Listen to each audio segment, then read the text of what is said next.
Bear with me just a second here.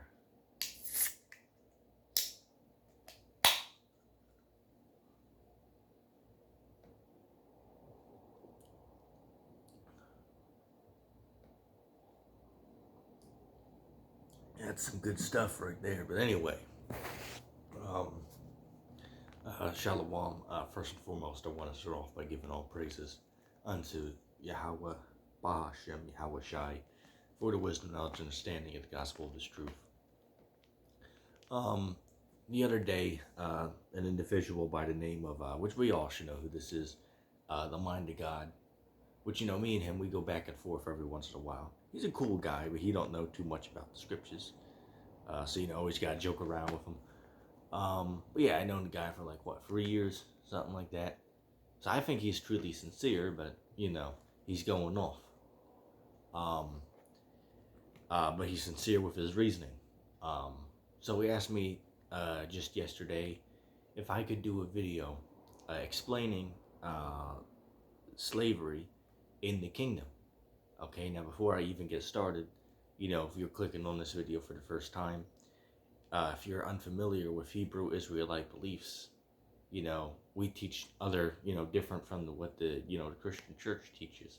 However, everything that we're saying can clearly be proven in the Holy Scriptures. Okay, one just has to be put aside that cognitive dissonance and allow themselves to, research and listen to what's being said without being emotional. Okay, so the topic of today's video, revolving around Mind of God's question, is how do we explain slavery in the kingdom of heaven? The first scripture I want to go to is the book of Revelation, the 2nd chapter. Now, all my Christian folks that are watching this video, I also issue this challenge out to you as well. I'm going to ask a very simple question. Now, before I read this verse here, my question is, what is this? What is the interpretation of this verse? I'm going to be reading Revelation chapter 2, verse 25 to 28. What is the interpretation of this chapter? If what I'm going to read is and explain, if I am going off, well, can you explain to me what this is talking about? I have never saw any Christian teacher explain the scripture. None, zero, nada. None.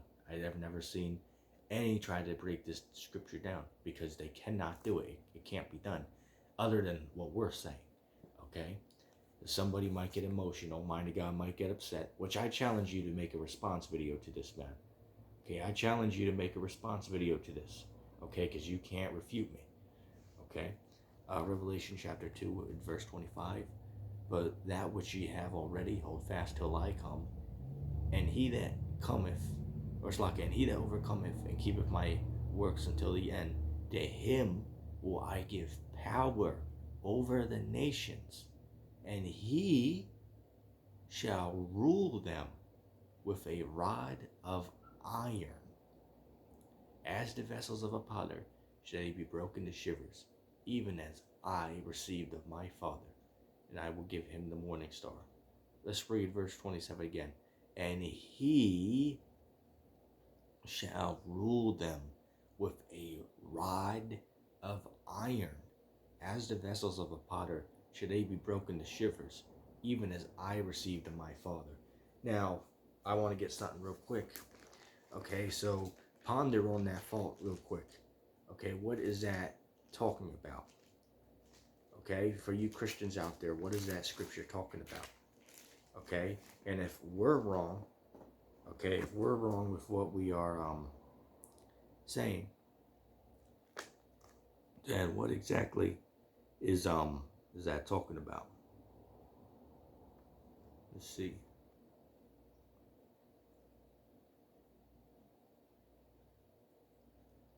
Bear with me a second. I want to see.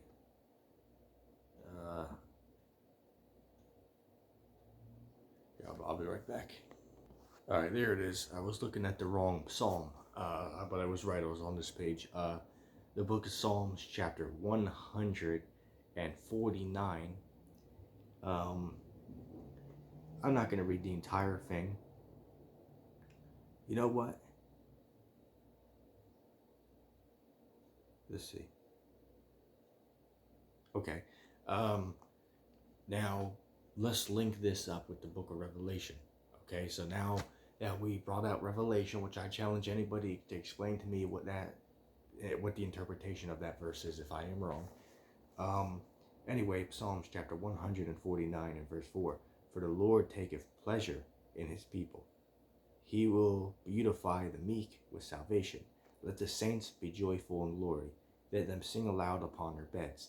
Let the high praises of Yahweh be in their mouth, and a two-edged sword in their hands, to execute vengeance upon the heathen and punishments upon the people, to bind their kings with chains and their nobles with fetters of iron, to execute upon them the judgment written. This honor have all his saints. Praise ye Yahweh. So, what is that talking about? That clearly is talking about slavery. There's no way around it. That's clearly talking about slavery. And if that wasn't enough, let's go to Psalms, the 2nd chapter.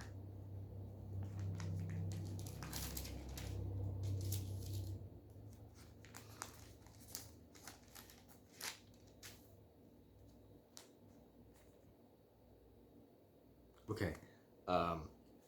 Is this also not talking about slavery? The book of Psalms, chapter 2, in verse 7. I will declare the decree. The Lord hath said unto me, Thou art my son, this day have I begotten thee. Ask of me, and I shall give thee the heathen for thy inheritance, and the uttermost part of the earth for thy possession. Thou shalt break them with a rod of iron. Thou shalt dash them in pieces like a potter's vessel. What is this talking about here? What is that talking about? It clearly is talking about slavery. Okay, this can't be denied. Okay. Matter of fact, let me even go get this real quick. And you see how I'm jumping around these scriptures here, proving my point. A Christian pastor can't do this. All right, I opened up to the exact page. Oh, praise the Alba Shemil Shai. Let's see. It's a little bit up in the chapter. We'll go over here. Okay, there it is. Revelation chapter 13 and verse 10. He that leadeth into captivity shall go into captivity. He that killeth with the sword must be killed with the sword. Here is the patience and the faith of the saints. You know what? Let's read that again, because a few people have low comprehension skills. Anyway, Revelation chapter 13 and verse 10. He that leads into captivity shall go into captivity. He that kills with the sword must be killed with the sword. Here is the patience and the faith of the saints. Right, so what comes to mind when you read that? What comes to mind? What happened to the so-called black man? What happened to the Israelite man, right? The Europeans, took our people from, Africa to America on cargo slave ships, which was prophecy fulfilled in Deuteronomy, the 28th chapter, the 68th verse. I shall bring thee into Egypt again with ship, and prove that America was Egypt. Well, if you go to Revelation chapter 11 and verse 8, it says, and their dead bodies shall lie in the street of that great city, which spiritually is Sodom and Egypt, which is what? America. So that proves that prophecy was fulfilled when the white man brought the so-called black man to America. So what has to happen to the so-called white man? Well, according to the holy text, you got to go into slavery for it. And if I am wrong, somebody explain to me what this is talking about. I don't want to hear any of that bullshit. Oh, well, you guys don't know what you're talking about. No, if you think you know shit, well, explain to me what this is talking about. And that's just not to mind of God. That's to anybody who watches this video who disagrees with what I'm saying. Okay? Because I know mind of God will do a video response to it. I mean, that's almost 100% guaranteed. All right? But these other cats in the comic book want to talk shit, but they don't know much. All right. Anyway, let's see. Let's go to the book of Isaiah.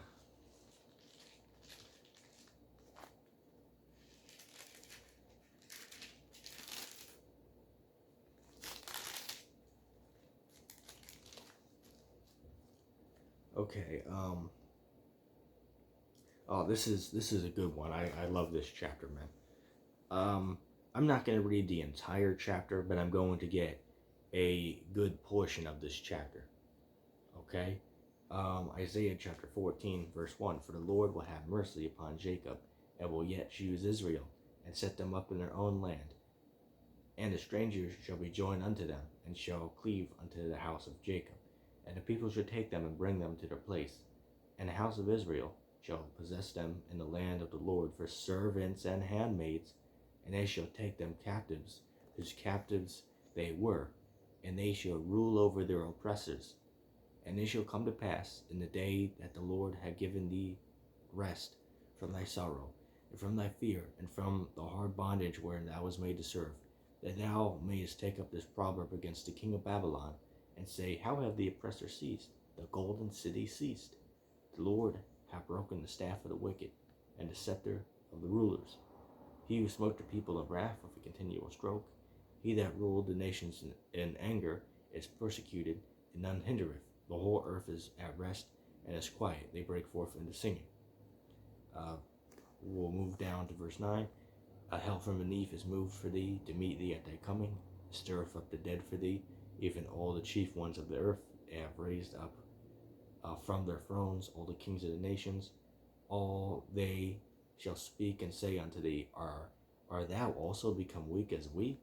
Art thou become like unto us? Thy pomp is brought down to the ground, and the noise of thy vows. The worm is spread under thee, and the worms cover thee.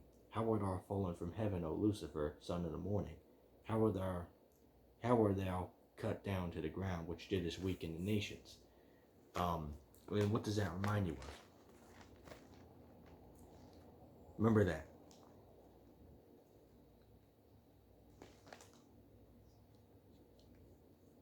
Let's even read that verse again. Verse 12, Isaiah 14:12. How wert thou fallen from heaven, O Lucifer, son of the morning? How art thou cut down to the ground, which didst weaken the nations? Okay? Remember that. Let's go to the book of Revelation, the 20th chapter. And this is Revelation chapter 20 and verse 2.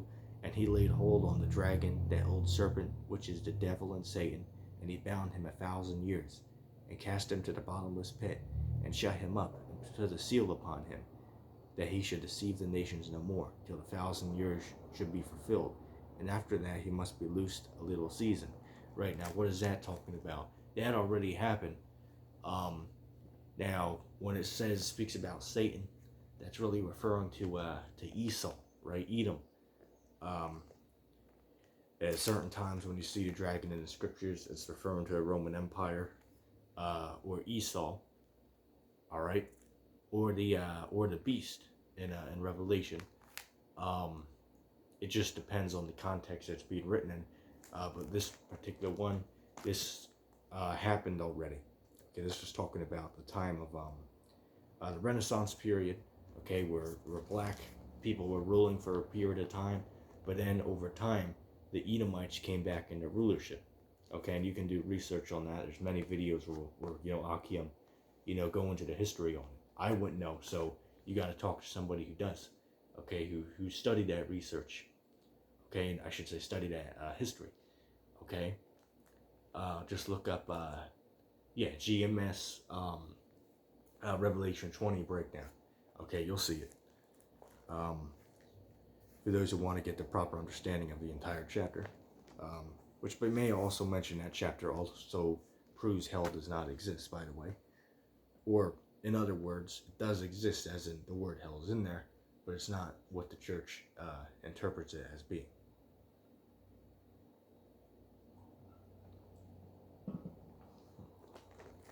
Let's see. For thou, I'm back in Isaiah 14. Verse 13. For thou hast said in thy heart, I will ascend into heaven. I will exalt my throne above the stars of Yahweh. I will sit also upon the mount of the congregation and the sides of the north. I will ascend above the heights of the clouds. I will be like the Most High. Yet thou shalt be brought down to hell, to the sides of the pit. Yet shalt be brought down to a low condition. They that see thee shall narrowly look upon thee and consider thee, saying, Is this the man that made the earth to tremble, and did shake kingdoms? That made the world as a wilderness, and destroyed the cities thereof? That opened not the house of his prisoners? All the kings of the nations, even all of them, lie in glory, every one in his own house. But thou art cast out of thy grave like an abominable branch, and as the remnant of those that are slain, fresh fruit with the sword, that go down to the stones of the pit, as a carcass trodden underfoot. Thou shalt not be joined with them in burial, because thou hast destroyed thy land, and slain thy people. The seed of evildoers shall never be renowned. Prepare slaughter for his children, for the iniquity of their fathers, that they do not rise nor possess the land, nor fill the face of the earth with cities. Right, and what is that talking about? That's a future of Edom, of Esau and the kingdom when Christ returns. Okay, is that Edom, which we all know who Esau is. Okay, you gotta watch what you say, because YouTube has been flagging pages left and right, so gotta be circumspect, so to speak. You gotta watch what you say. So we'll just say E. All right, we all know who E is. And if any new watchers are watching, you can ask in the comment section down below, and we'll give you the answer. But the point of the matter is, I have already in the past 17 minutes, well, exactly 17 minutes, I have proven my point that slavery is clearly mentioned in the Bible, and is clearly something that's going to take place when Christ returns to the earth. Okay, I'll probably bring out a couple more scriptures, but the point of the matter is, this is undeniable information I just gave. Okay, anybody who wants to talk shit in the comment section down below, right, who wants to, thinks that they know these scriptures, well, you explain to me what I have read, okay? Explain to me what these scriptures are talking about. And if you can't do it, if you cannot do it, well, you can't say anything. If you don't know the interpretation of, of the scriptures I'm given, how can you sit there and say I'm wrong? That's not logical. That's foolishness. Well, just because of my OCD, we'll let it go on to 20 minutes here. Let's see. I know there's a couple other good ones. Okay, let's see. Isaiah 60.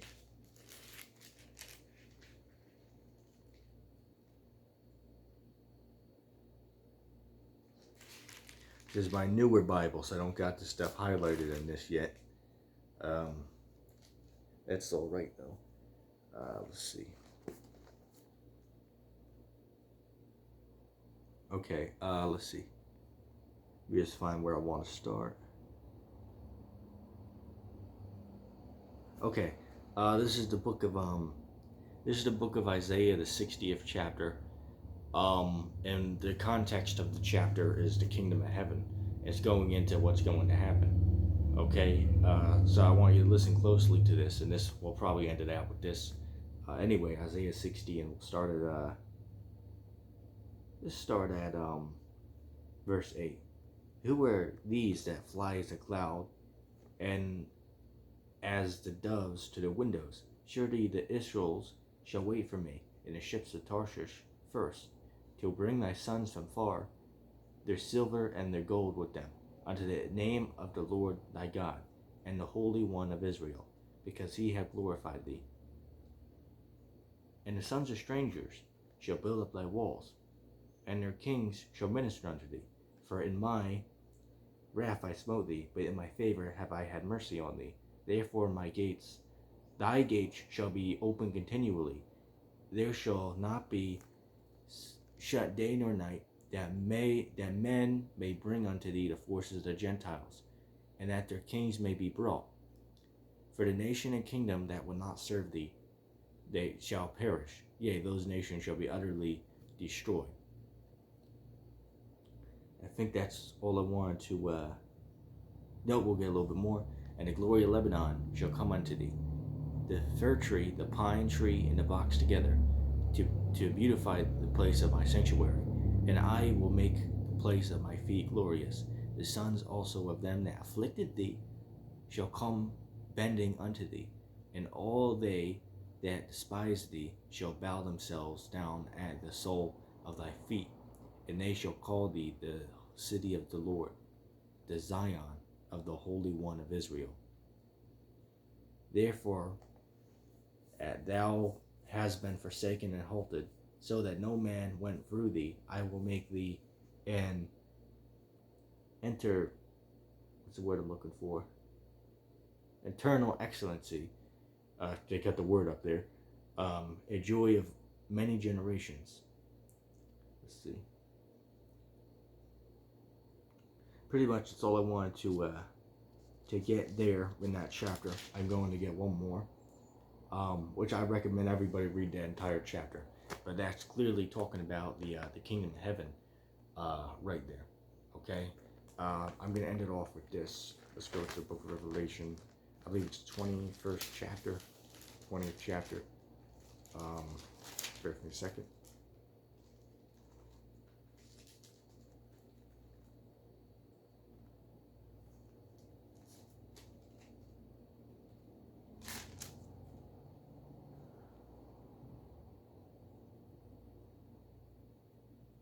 Okay. Remember I just read something in Isaiah 60 that spoke about the gates of the kingdom, right? And how people will bring their glory and their riches, right? It said their silver and their gold and their servants to the gates of the kingdom. This is Revelation chapter 21. And let's start at verse 23. And the city had no need of the sun nor the moon to shine in it, for the glory of Yahweh did lighten it, and the Lamb is the light thereof. Verse 24. And the nations of them which are saved shall walk in the light of it, and the kings of the earth do bring their glory and honor unto it. And the gates of it shall not be shut at all by day, for there shall be no night there, and they shall bring the glory and honor of the nations into it. Right, let's read that last verse again. And they shall bring the glory and honor of the nations into it. Okay? Let's go back to Isaiah 60 real quick. Okay, and then we'll end off with this. Okay, so a mind of God, a Yasha's, a Yasha, build his case up, man. I mean, you guys can't refute this information. That the damn foolishness. Okay, you can't refute this. Anyway, let me see. Okay, let's start at verse 10, Isaiah 16:10. And the sons of strangers shall build up thy walls, and their kings shall minister unto thee. For in my wrath I smote thee, but in my favor had I had mercy on thee. Therefore thy gates shall be open continually, they shall not be shut day nor night, that men may bring unto thee the forces of the Gentiles, and that their kings may be brought. Clear as day. That is talking about the kingdom of heaven there. Okay, so synonymous with it, there's slavery in the kingdom. There's no way around this. Okay, anybody who thinks that they know the scriptures, I challenge them to refute the information I have presented in this video here. And you know what? Maybe somebody might be able to do it. But guess what? As far as I know, nobody can. Okay, so this was directed towards the mind of God here, because he asked me to make a video explaining, slavery in the kingdom. So I just wanted to do that, explain, in the kingdom there will be, bondage according to the Holy Scriptures. So yeah, anybody who disagrees, the comment section is down there for you. All right, you can, we'll go back and forth over it. Okay, I challenge anybody to refute the information that I have presented in this video. I am 100% sure that nobody can do it. So, anybody who wants to talk shit, you can, you got the comment board down there. I'll make sure it's unlocked, inside joke for you. And mind of God, I challenge you, my man. I'm going to be looking. I'm going to keep my eye out, man. I'm expecting in the next couple of days to see a response video from you, okay? And play this video in your video so you don't butcher my words, so people can hear what I'm saying, okay? With that being said, I'm going to say shalom. And all praise to Yahweh Shem Yahushai.